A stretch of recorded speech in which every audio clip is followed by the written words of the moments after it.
गजरा मोहब्बत वाला गजरे ने ऐसा सगळ्यांना नाचायला लाव दिलंय हा ना. आता काय झालं का तेवढीच एक स्टेप कंपल्सरी. तुला लावू का ग? तुझी सासू काय म्हणाल ग? आता गजरा लावून वयसर मध्ये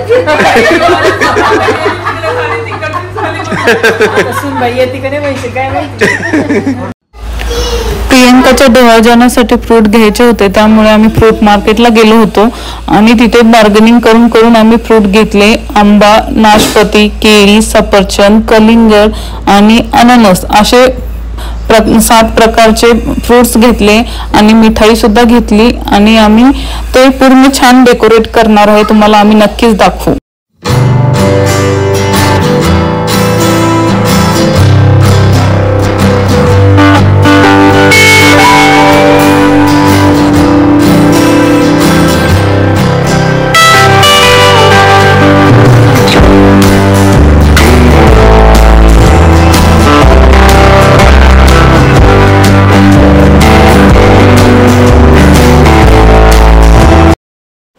प्रियंकाला वॉमिटिंगचा खूप त्रास होतो, त्यामुळे ती थोडंसं खाते आणि तिला जेवल्यानंतर खूप मळमळ होते, त्यामुळे ती पहिलेच प्रिकॉशन घेते.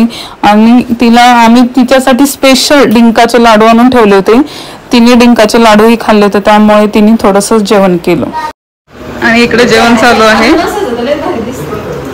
आज उसळ, भात आणि पोळ्या बनवल्या आहेत. सगळे जेवण करताय.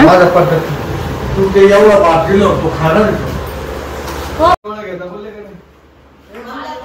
ओ काका का वदनी कोण घेता? काव्या म्हणते बोलले काव्या तिला येतं ना काय बोलले कोण घेता नाम घ्या काठी श्रीहरिनाम पुढे का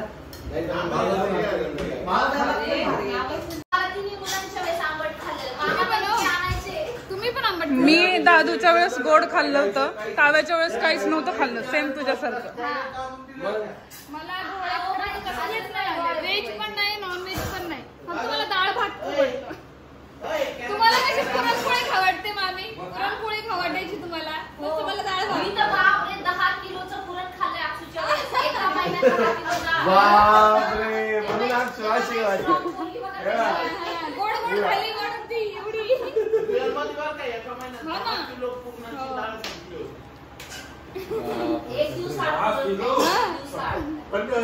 काहीच नाही खाल्लं नाही. माझ्या वेळेस असं नव्हतं.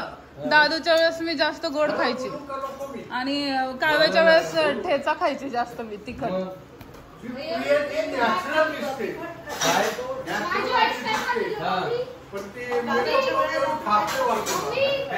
मी नुसता ठेचा खायची, नुसता.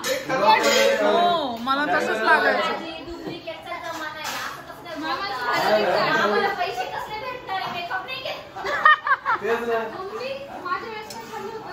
तुझ्या वेळेस काहीच नव्हतं.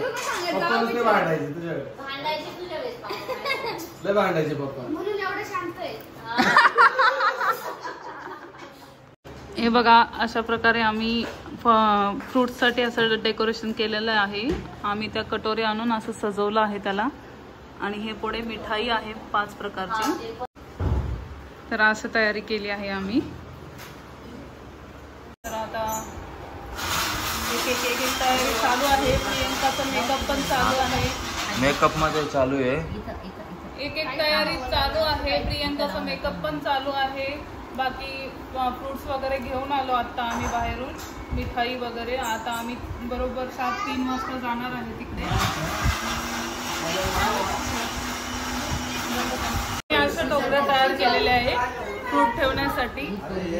आम्हाला इकडे खूप महाग टोकरी मिळत होत्या. ह्या साईजच्या टोकऱ्या आम्हाला 200-250 रुपयाला सांगत होते.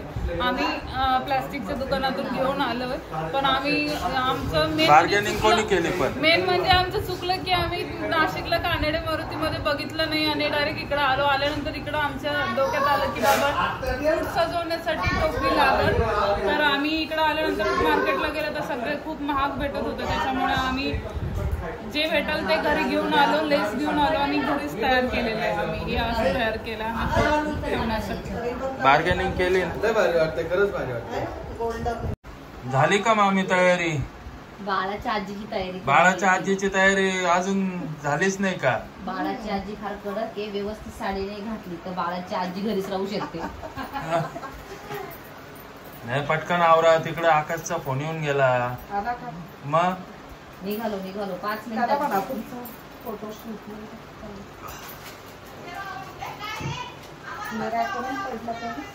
पटकन तिकडे आकाशचा फोन येऊन गेला.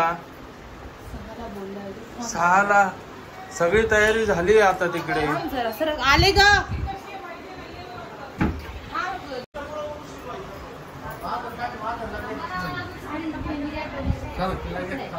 भैया चल, आवरलं का तुझं? मोबाईल का खेळतोय? पल्लवी झाली का तयारी तुझी? हो माझी झाली, काव्याची चालू आहे. आवरा ना पटकन. किती वाजले? आता वाजले 5:45 झाले. तो प्रीतम गेला तिकडे आणि आपण अजून तयारीच करतोय. हा किती वेळ? पटकन तिकडं शूट पण चालू झालं त्याचं. सगळ्यांचं आवरतंय, काव्याचं आवरलं. अन्वित दादा काय करताय? अन्वित दादा आहे ना इकडे. हा बा काय चालू आहे. अन्वितची झालेली तयारी. बोल. प्रियंका आवरून गेली आहे पुढे, तिचा फोटोशूट आहे. आकाश दादा आणि प्रियंका त्यांना पुढे पाठवलंय आम्ही आणि आता आम्ही जाणार आहे थोड्या वेळात. आमचं आवरलंच आहे. बाकी मेकअप छान झाला पल्लवी. मेकअप छान झालाय, मामींनी केलाय. मामींनी केला? वा मस्त आला. काव्याचा पण मेकअप छान झाला.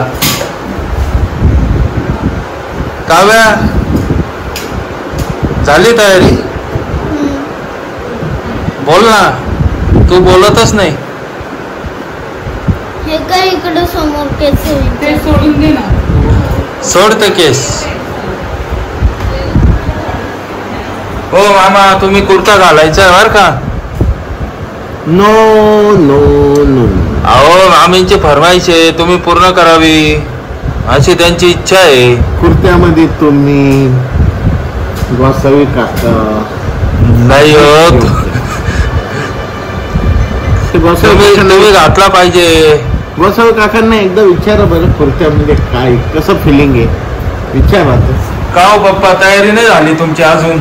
करतो ना आता. हे लेडीजची तयारी चालू आहे ना, त्यांच्या ह्याच्यात मी कुठं जाणार? अहो पटकन तयारी करून घ्यायची. वेळ किती झाला आता? 5:45. सर्वांची तयारी झाली आहे. प्रियंका आणि आकाश दादा पुढे हॉलमध्ये गेले आहे आणि तिथे त्यांचा फोटोशूट चालू आहे आणि आम्ही आता थोड्याच वेळात निघणार आहे. बाकी तिथे गेल्यानंतर आम्ही तयारी करू आणि डोहाळे जेवणाचा कार्यक्रम आम्ही पुढच्या ब्लॉगमध्ये नक्कीच दाखवू. आपण भेटूया पुढच्या ब्लॉगमध्ये.